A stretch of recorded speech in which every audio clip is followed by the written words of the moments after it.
Hello and welcome to another demo review with myself, Greg, and tonight I actually have a special guest with me. It's actually Xavier, CommanderX, and I don't know what his surname is, from PirateRadio and the old exotic manager. So welcome to this demo review, Xavier. How you doing Hello, tonight? I'm doing fine. Good, good. So you of course know we've just loaded up a demo. It's actually of Crouton from Karnage-eSports on Badlands from their official, which happened a couple of weeks ago. No, a week ago.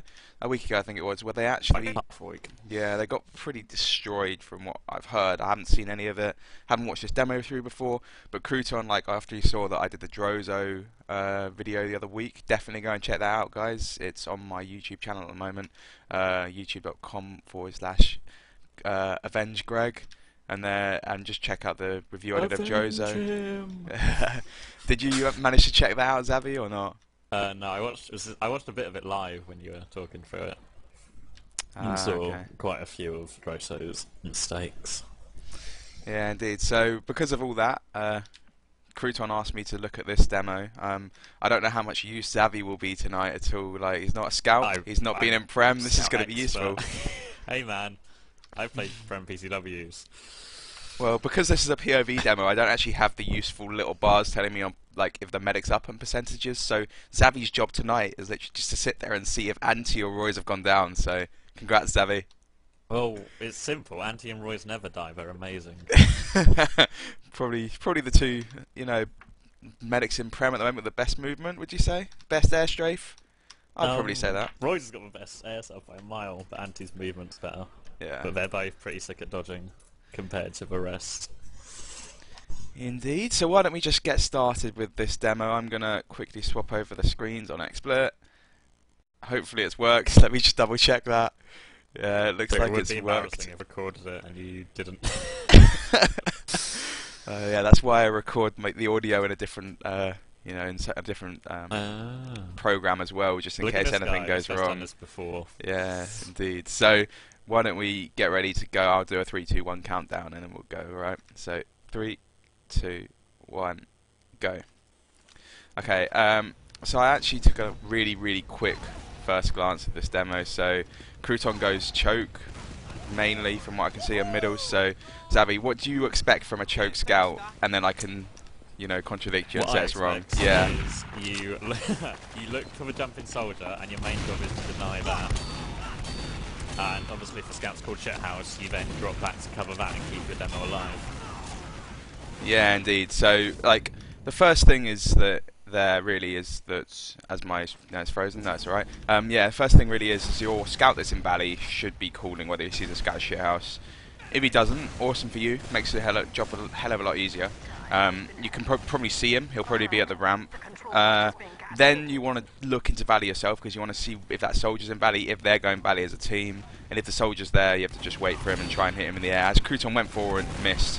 And now they've actually Ubered out to block the point, so just going to see what Crouton's doing. They seem to be wanting to block Spire with it. And look how out of position CrackClan are there, so they should just clear up all these frags.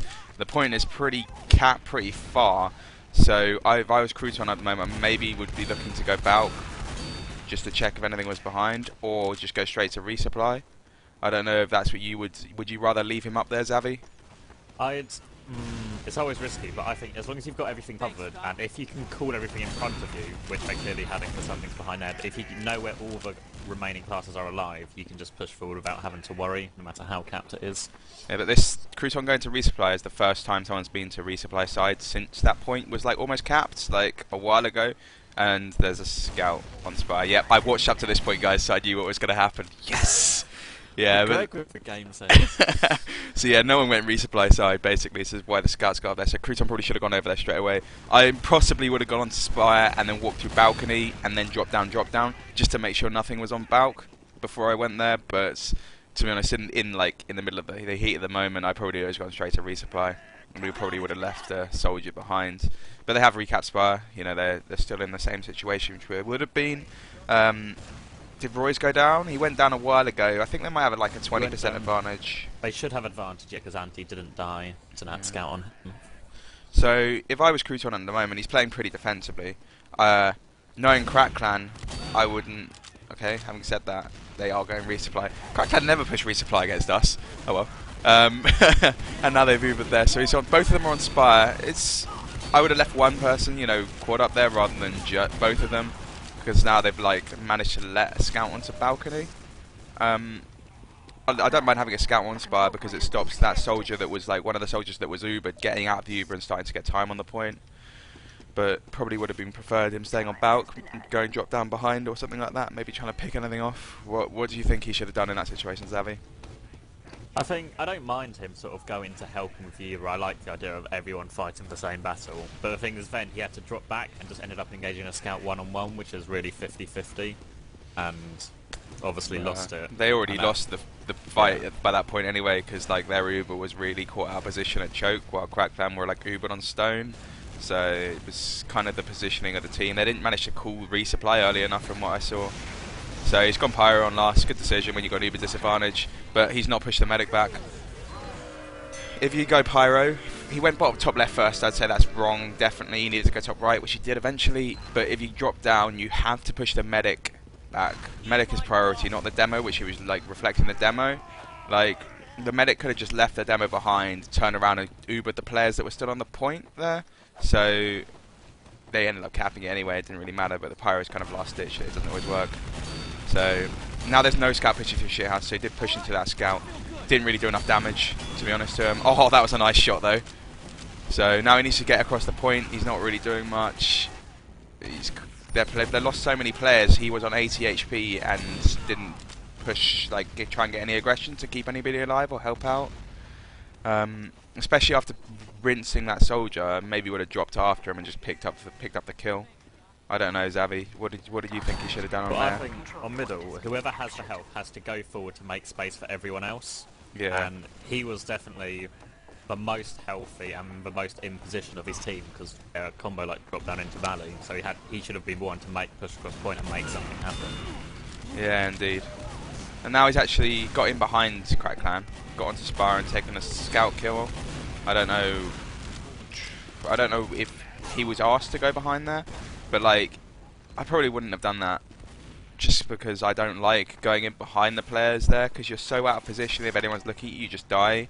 You should only really do that if you're desperate to force an Uber, or if you're looking for a back cap and go for the back cap. But I mean, fair enough, it worked for their team, but I think it was mainly the Uber fight that really won it for them, and he just got pretty lucky with nobody turning around and looking at looking at the house side. He left resupply uncovered for a while as well, because Quad was, I think, on Spire as well, helping the team out. Yeah, I don't mind if he goes off to go help them, but I'd have rather him gone through stone than go behind. Just a personal thing. I think it's something that you kind of stop doing once you leave Div 1. It's if you go behind someone in an attempt to go into a fight, in general, a team is going to love you for doing that. You're going to go in, find someone's going to call you, and you have about 3 seconds to kill them before they've got support.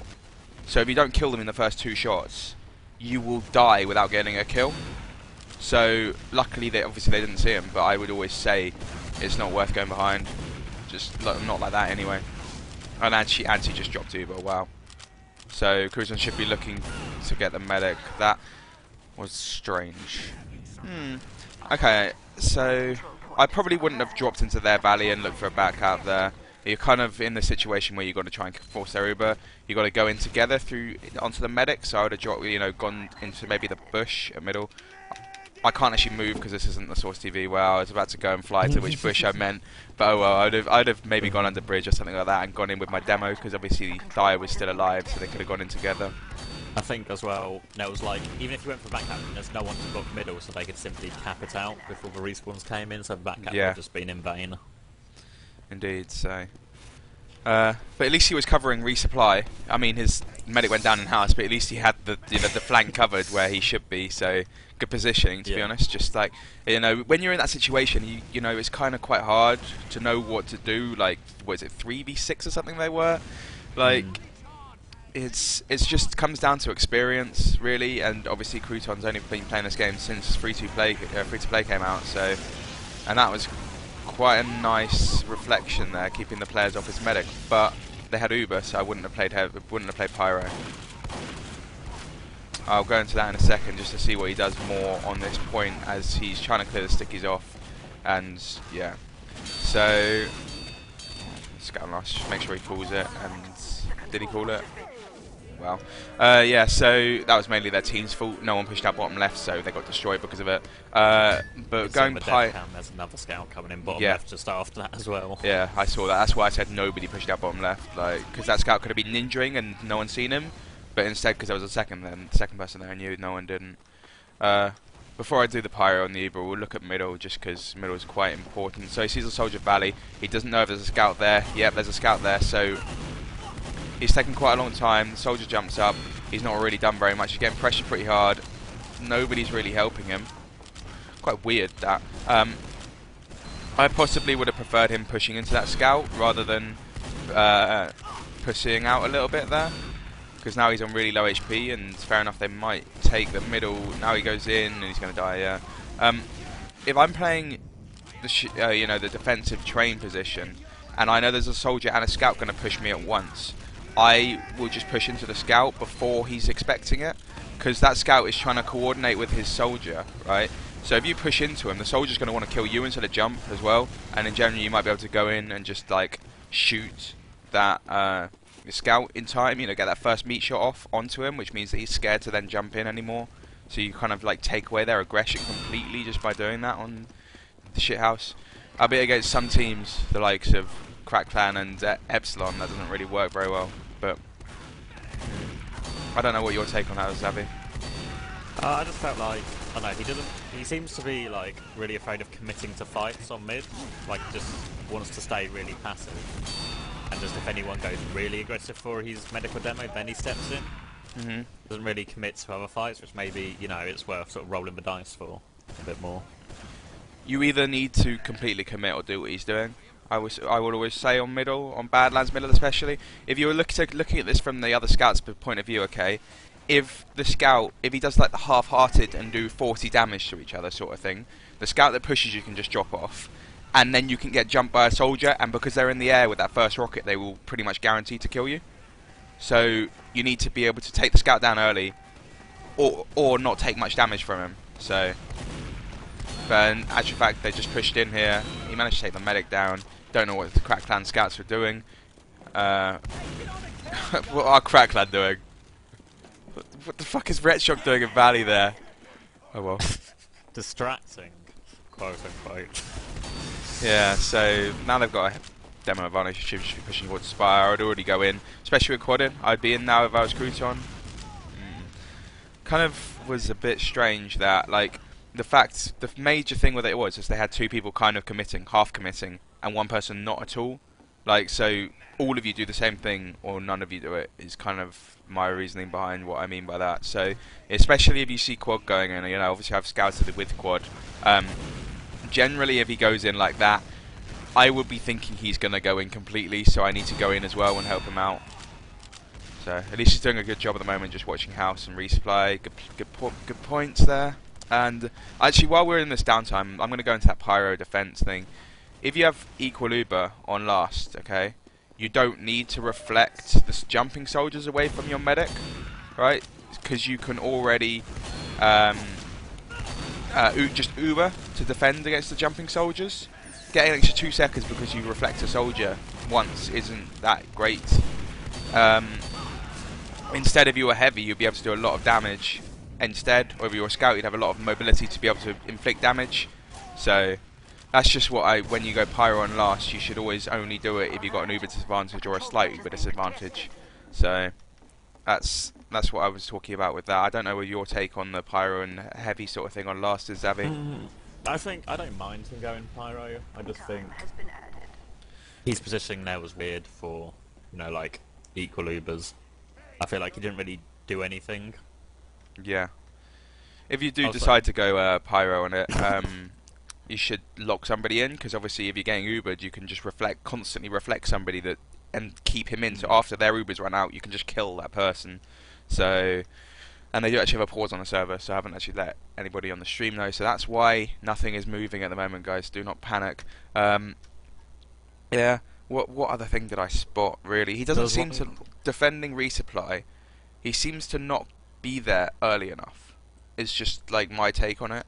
Like, they had another fight where CrackClan were on stone before anybody from Carnage really knew about it. I mean, he had already spotted it, he called it, but by the time he's called it and his team started to react, they're like so out of position.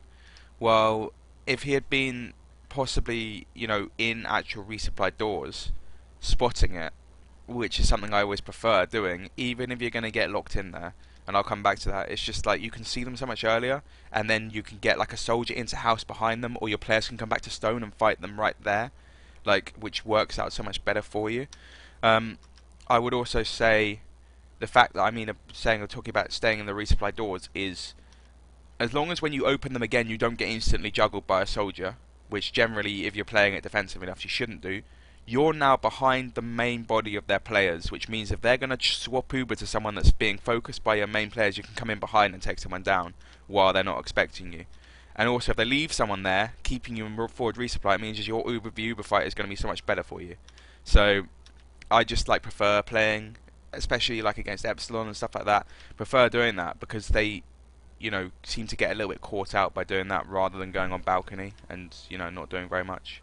Xavier, what were you going to say? I was going to say, like, when he was on Spire there, he got on Spire, good and early, and he used all his ammo and all his attention spamming 3 damage shots at a scout and resupply, and a soldier just jumped him, landed like an 80 damage rocket from him, and from that point, he's basically screwed on Spire. I feel like he should have just been instead of trying to help his scout with like 3 and 10 damage shots from across the map. He should have just been waiting for the aggressive soldier. Yeah. He wasn't looking at them. He didn't, and even when he reacted, he only had like 1 shot left in his scatter gun, and he didn't really kill a buff soldier with 1 shot. That's a really, really good point. The only people you should be spamming if you're going to spam from on top of Spire is the people looking to become aggressive towards you. So if a soldier is about to jump, if you start spamming shots at him, like if you time it, like get a lucky timing or something like that, as he jumps and you hit him, his jump gets completely messed up by it. So it's not, you know, you can still just spam a shot at him just before he jumps, or a scout that's going to, you know, looking to jump onto from balcony onto Spire. Those are the only sort of times you want to waste your ammo, really. Possibly like medic or medic or demos called low, but I would still rather not. I'd save all my ammo for the jumping soldier, dumping demo sort of thing. So I think they've got crits at the moment, which is why they're playing a little bit more defensively. Yeah, they've just come out now, so he's played defensively, stayed alive, but they've just crits in. Like, I have heard a Kritzkrieg, and he's played really, really defensively. Whether CrackClan just Ubered off the crits straight away, which I think they did. Yeah, I think they did. So I don't know whether I like him playing that defensively. They sacrificed 2 players. It felt like if they got like a lucky pick, say Roy's dropped Uber, Crouton was kind of far away from reacting to running and help. Yeah. And also, the medic's going to have to swap Uber to all the players that are about to get hit by a crit shot, which means that he can probably pick somebody off, like a scout on the flank, maybe push up to their shithouse without anybody helping. Especially when players are going to be pushing for that medic or demo kill, which is the one they need when there's a crits into them. I would have been closer to choke there, just because of the fact that you're quite likely to get a pick off, and they lost 2 players themselves. They kind of needed a return frag, but instead they, you know, lost the majority of their players. Now they've got Kritzkrieg again, but they got charge a while ago. Probably 5% advantage. They need a crit shot on the medic right now. That was unlucky. Well played, yeah. But it's Anti's going to go down here. They've got, you know, Uber now. It's not much Carnage can do. I don't even know where CrackClan are. Carnage need to get players on Spire. There's Anti drop the Uber. Yeah, he was the furthest player forwards for his team. Oops. Oh well. So yeah, CrackClan will clear up Spire. Crouton needs to get on Spire, like, now, if they're going to keep contesting for this. Either their team needed to fall back altogether as soon as Anti died, or go on to Spire. I maybe force the Uber, but they've lost too many players already even for that, so yeah, I wouldn't have done that. Yeah. That one-on-one he just did there was pointless, okay? He should have gone back to last and gone Pyro. I can explain why that one-on-one point was pointless. Oh, they had Kritzkrieg. And it was because of the fact that he would have died instantly even if he had taken the scout down. The rest of the CrackClan team were at the bottom of the stairs behind him, so he would have just instantly died. But if he'd been at last as a Pyro there, he would have been able to reflect the rockets, reflect the stickies, the crit stickies coming towards him, or reflect the players away if it was Uber. I don't actually know if they knew whether it was crits or Uber or not. So, but either way, I would have been a pirate there, no matter what. I wouldn't have been there trying to pick a one-on-one fight that a one frag wouldn't have made any difference at all to you. So now he knows the scout's at shithouse, and there's a soldier about to become aggressive, and he just waits and lets the scout do whatever he wants. I really wouldn't have done that. He's not really got very much done on this middle so far, and now he's going to have to back out. Yeah, like if you seem like you're not doing very much when you're playing defensively, and there's always a scout that wants to pressure you, okay? Just push into him. The pushing player will have the advantage, is what I always think, because you always know when you're going to come around a corner. Especially with the Half-Life engine, because you, with the interrupt that everyone plays on in this game, the player that peaks first has the advantage. Like, so on your screen, if you walk around a corner, the player you see will appear before they see you. So you always get that split-second advantage of the first shot. I don't know if you have anything more to add on middle, Xavier, especially when he's not, you know, it doesn't seem to be like he's got a chance to do anything at the moment. Yeah, I don't know. Maybe it's just because he seems getting beaten on middle. It's kind of hard for him to, you know, have an impact as such. But it seems like a lot of their players are trying to play defensively for that aggressive scout and soldier that have been called. Yeah, that's what it seems. It seems like they're very wary of like yeah. a bombing soldier. Yeah. So they need to cancel out one of them. They can't have three players waiting for those two players that kind of go aggressive. So they're kind of over-committing to the defense, yeah, and it's allowing CrackClan to just push forward as one. Completely. So there's the scout there again, and the soldier then jumps as well. So you know what I was saying a bit earlier about how the scout comes in, the field 40 damage to you, and then the soldier does a rocket. You know, Crouton went down to 17 health there. Really, really unlucky from the soldier to kill him. But they've actually cleared up pretty well on middle. The rest of his team got quite aggressive, and they actually managed to force everybody back. Still a bit of a weird one.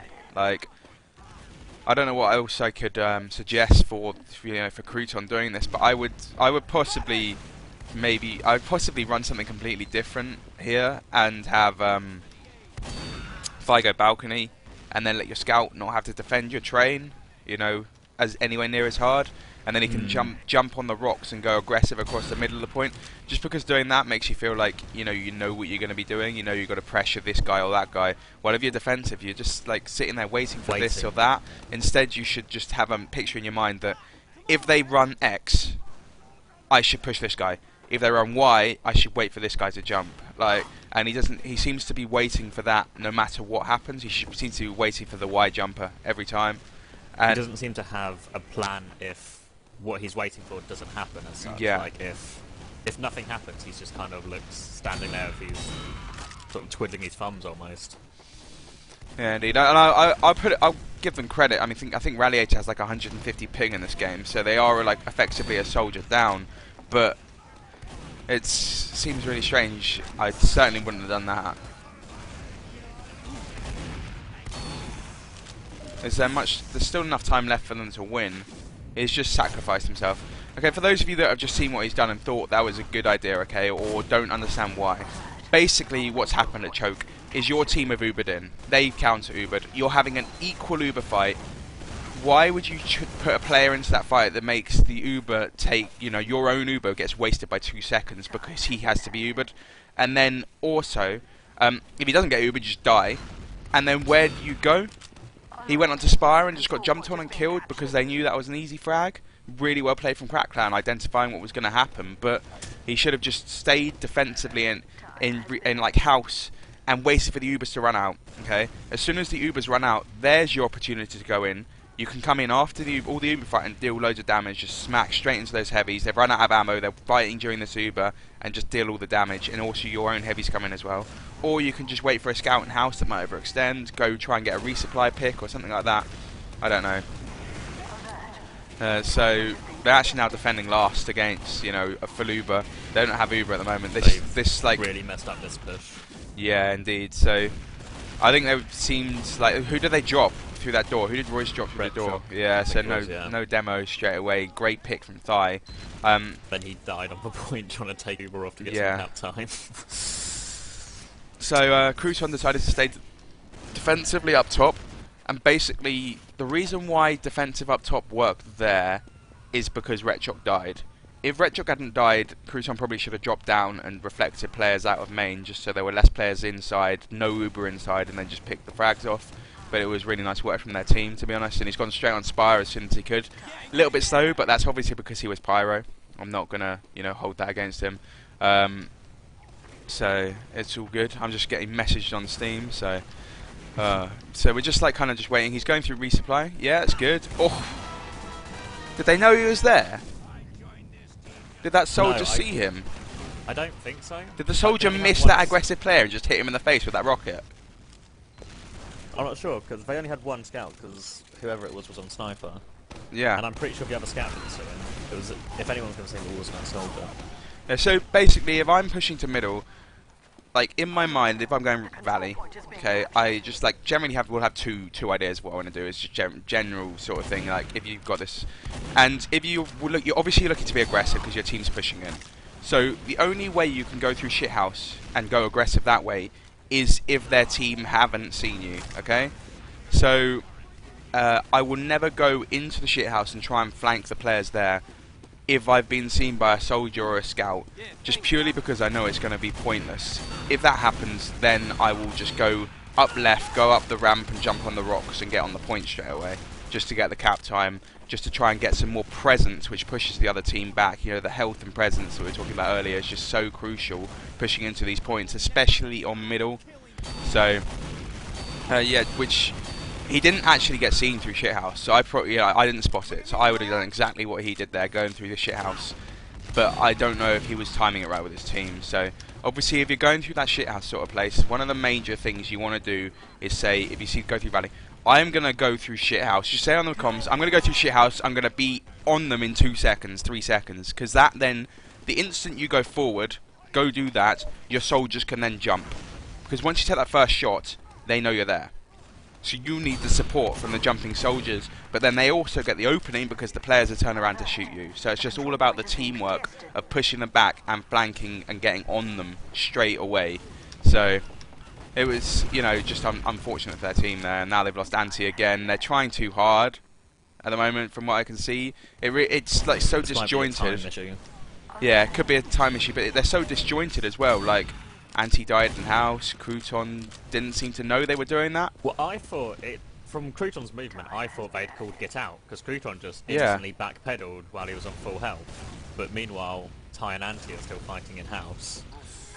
I think, obviously with a new team and stuff like that, it's quite difficult. Plus the fact that Crouton doesn't have as much experience. Like, the major thing with a lot of the experience that comes into it is learning from what people are calling, whether they're still fighting and stuff like that. Like, for example, when we first started this new Infused, a lot of the time our players would just push in, like Seb would just go in, Mike would just, together with Mike, but like me and Vicwin would have absolutely no clue it was happening, like at all. So it's just getting used to playing with players and getting used to it. But obviously, like, Crouton hasn't had just the basic experience really, so he's in certain situations he probably has a go-to idea in his head which won't always work out, so he just needs that slight bit more experience really.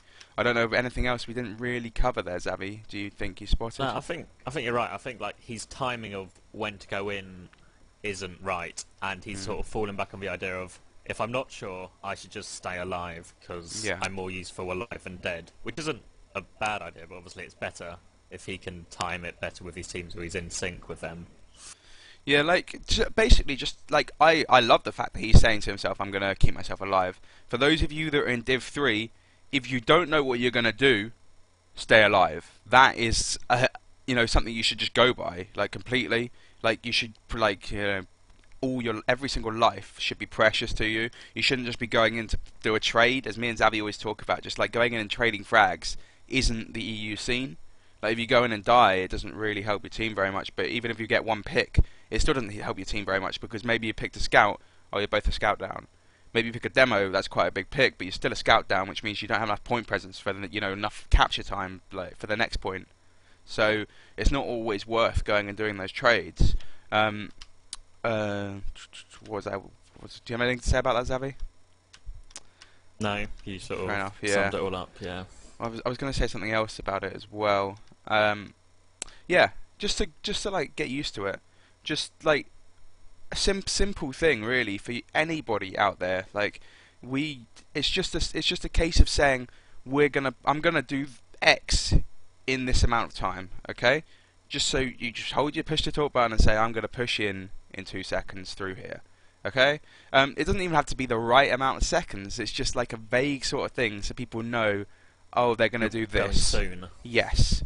You shouldn't always rely on people hearing you go, "We're going in," because that doesn't really help anybody that's a different side to you. Like, if you're playing soldier, and you say, "Oh, we've Ubered in," the scout's going, "Huh? You've just done that? Oh, we're out of position. Okay, we're going to get there in this. We're going to get there soon, but you haven't really given us an opportunity to get into position to go and do it." Well, and that really seems like what Crouton is lacking, is the fact that he doesn't know when someone's going to do something. Obviously, in that team as well, I think it's a little bit dodgy. Like with Thigh, and they don't really have like the experienced Prem soldier either. Vocal main corner. Yeah, cooler, even. definitely. Like they'll call what they're going to do, but it's not it's not like a kind of MVP or Byte style. Yeah. I'm calling everything that's going on. There's no way you can't know what's going on. Yeah, indeed, and like it's just something that I got into a habit of doing with our team. Is just I will always say how long it is going to be until I get into a fight, just because people will know then whether we got an extra player coming in, so they will know their HP, they'll know their position, and they can make a split-second decision of going, don't bother going in, we're going to fall out, or split-second decision of going, okay, we need to pressure now because this player's coming in here. Right? It just, like, all those triggers are really, really helpful. And also, people can then go, oh, we've got another player coming in, we want to focus this guy, and they go, we're focusing the demo, so as soon as I come in, I'm just, like, straight in on the demo. Like, because I know what I'm doing. Like, it's so helpful for the whole of your team. And it's the same the other way around. If you're a scout, and you're, like, pretty defensive, you need a way to get into somewhere, okay? The soldier's looking at you or something, the scout's looking at you. If your soldier calls, I'm going to jump in 2 seconds, that's perfect for you, because you can get ready, you can just start trying to push in, because that distracts them, then the soldier jumps in, then they look away, then you can come in as well. Or alternatively, if they're looking at the soldier says, I want to jump, you push in, distract them, then the soldier jumps in. It's just like some very, very basic sort of thing, which, people just seem to lack. It's all the same sort of theory of making space for each other and making space for other people to come in and get the easy damage, get the big 100 damage shots in. Yeah, indeed. And the major thing with it is that if you're making the plays anyway, but your team don't know about it, then the space you made, it means nothing, because there's no one there to go into it and kill anything. So you've just gone in and killed yourself for nothing at all. So you're just going to make sure you work teamwork. But it all comes down to timing with each other. It's like when I used to play Source, I used to call in Source, and I used to call strats, and all of our plays would be played off the clock. So obviously in TF2 we don't really use the clock in the top, the time left sort of thing. But in Source we have you had a minute 45, and at a minute 17 one player would throw a flash, a minute 14 another player would throw a flash, and then a minute 11 or 12, everyone were charging together, so we all come in together. It's just, that's a much more dumbed down version of it, because people can just see a clock, compared to people going, I'm going in, in 2 seconds. But it's just like the teamwork in TF2 is so damn dynamic that you can't really run off a clock timer. You have to do it with yourself, with the comms, and letting people know when you're going to do something, when you're going to do something. And I think that in itself would help Crouton completely. I don't know of anything else you think, Xavi. No, I think we've covered most things that we saw from that demo. Yeah, anyway, thank you very much for joining me, Xavi. I hope you enjoyed it. It was pretty good. It was nice to watch Crouton demo. Definitely nice to see Karnage play. Unfortunately, they did seem to be a bit lackluster. So, but yeah, do you want to give any shout-outs before we go? Maybe a PirateRadio shout-out? Go on, Xavi, you know you want to. Shout out to PirateRadio, and it's tomorrow, but doesn't mean anything. It's Sunday the 12th at probably closer to 11 CET this time, so we actually start on time. We're going to be covering lots of team news this time, lots of LAN team news, folds, new teams, etc. Covering all the latest matches. Yeah, so And, that yeah. goes out every Sunday, doesn't it? At 11 CET or 23 CET. We're doing it now, I think, or saying it's going to be that time. I would add between 22:30 CET and 11 CET. That's generally when we're probably going to go live, like that bracket of area. Also, the old VODs, the previous episodes are all available at. Is it Pirate Radio TF2? Is the I think so. Yeah, that's the YouTube channel, guys. So that's youtube.com/Pirate Radio TF2. So definitely go check those out. And check out my Twitter and follow me, please, guys. That is at Greg Bushell. And also like, comment, subscribe, all that jazz on YouTube. But thank you very much for joining us. See you later.